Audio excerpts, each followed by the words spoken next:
एक वक्त की बात है। एक काफी भरा जंगल था। उस जंगल में सूखा पड़ी हुई थी। गर्मी बहुत ज्यादा होने की वजह से सभी पक्षी बीमार हो गए थे। सभी पक्षी काफी चिंतित थे क्योंकि उन्होंने अभी तक अपना अपना घर नहीं बनाया था और बारिश का मौसम ही आने वाला था।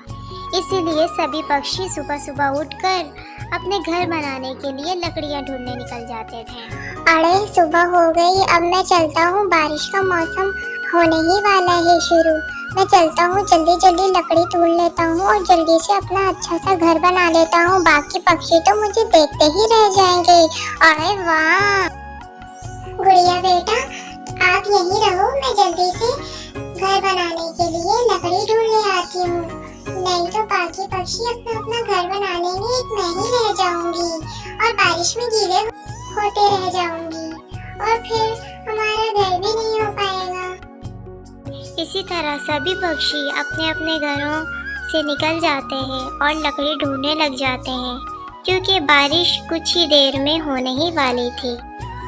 तोता और कबूतर ने अपने अपने घर को तैयार कर लिया था। काफ़ी लकड़ियाँ ढूंढने के बाद उन्होंने बहुत मुश्किलों से अपने अपने घर को तैयार कर लिया था और अपने अपने घरों में रहने लगे थे। वहीं दूसरी तरफ मीनू चिड़िया को कुछ लकड़ियाँ पड़े हुए नजर आते हैं। तभी मीनू चिड़िया कहती है, अरे वाह, इतने दिनों से लकड़ियाँ ढूंढ रही थी, अब जाकर मिला है। अब मैं जल्दी से ये लकड़ियाँ उठाकर अपने घर बना लूंगी ताकि मैं अपने बच्चों को इस बारिश से बचा सकूं और मैं खुद भी महफूज रह सकूं। वहीं दूसरी तरफ कालू कौवा लकड़ियाँ ढूंढते ढूंढते एक पेड़ में बैठ जाता है और मीनू चिड़िया की सारी बातें सुन लेता है। तभी वो कहता है, अरे मीनू चिड़िया को तो लकड़ियाँ मिल गई है, ऐसा करता हूँ मैं उसको उल्लू बना देता हूँ, जल्दी से जाकर उससे लकड़ियाँ ले लेता हूँ। अरे मीनू चिड़िया, तुम कितनी बड़ी चोर हो। ये लकड़ियाँ मैंने रखी हैं और मैंने इकट्ठे करके रखी है। ये लकड़ियाँ मेरी हैं, तुम्हारी नहीं जो तुम इस लकड़ियाँ के पास आकर बैठ गई हो।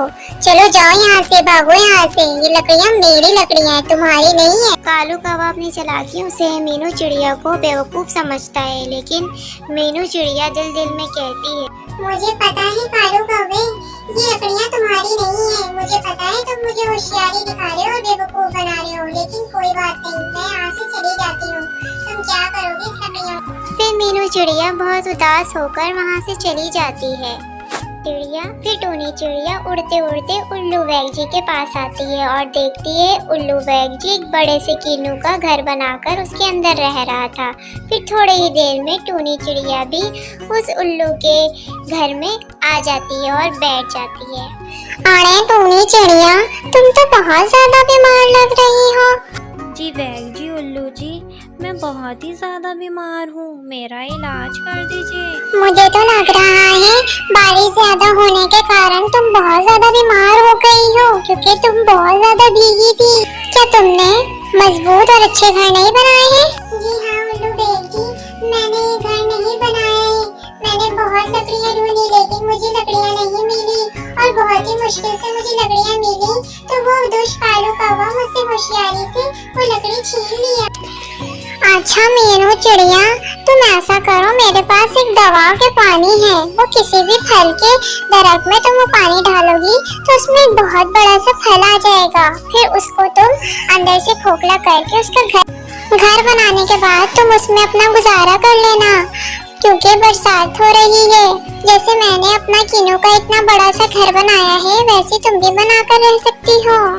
फिर मीनू चिड़िया उस उल्लू बैग से दवाई पानी लेकर चली जाती है और एक बड़े से सेब के पेड़ के जड़ में ढाल देती है। फिर देखते ही देखते उस पेड़ में एक बड़ी सी सेब आ जाती है। फिर मीनू चिड़िया उस सेब में रहने लगती है और अपना घर बना लेती है और उसे खोखला कर देती है। फिर अचानक से एक दिन बहुत जोरदार बारिश हो जाती है, पर मीनू चिड़िया अपने घर में हंसी खुशी रहती है और बारिश एंजॉय करती है।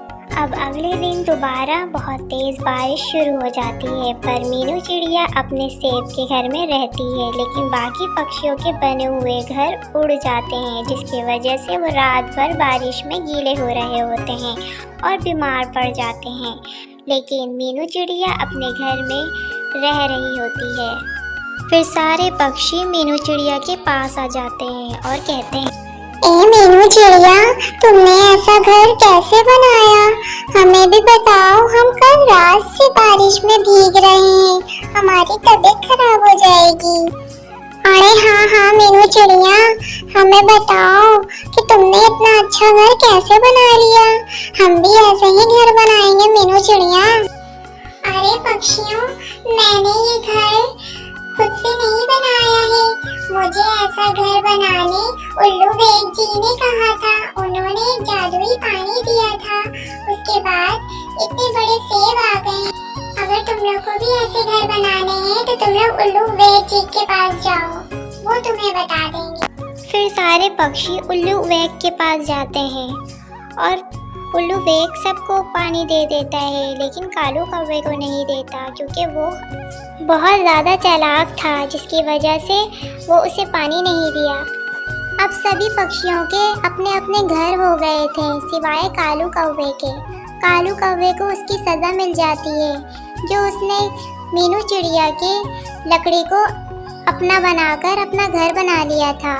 दोस्तों, हमें इस कहानी से ये पता चलती है कि हमें हर किसी के साथ अच्छा सलूक करना चाहिए।